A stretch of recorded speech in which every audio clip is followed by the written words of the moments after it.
I think they're all global problems. Clearly, air pollution is worse in some of the cities in Asia, is getting worse in some of the cities in Africa as they develop. And to a large extent, there's been huge progress in Europe and North America in reducing air pollution. But it's interesting that the more we understand, the greater the impacts seem to be. Whether it be on preterm births, we did a bit of work, whether it's on asthma attacks.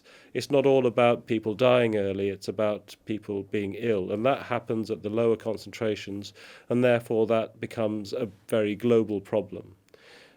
Climate change is clearly a global problem. And what's interesting, so this week there was a report which was released by UNEP on 25 solutions to air pollution in Asia.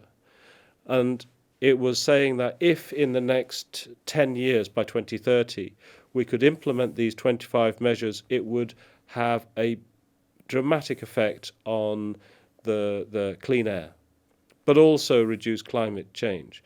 Then we have the IPCC 1.5 report, which says by 2030, we've got 10 years to halve the emissions of CO2. At the same time, we have the SDGs by 2030. So it seems to me that what is very clear is that we have global problems.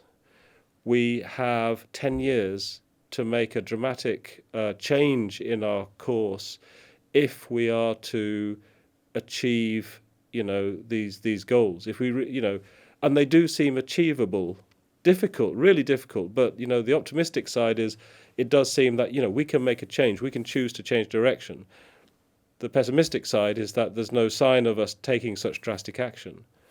But the air pollution solutions report for Asia, to me, is an optimistic thing because it says actually it is possible to clean up the air of Asia, and we have the mechanisms, we have the technology, and it doesn't have to cost much more than we're spending at the moment.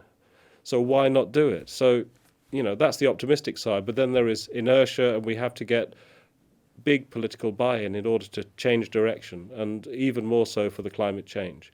But they are linked, and so we should try and address this together.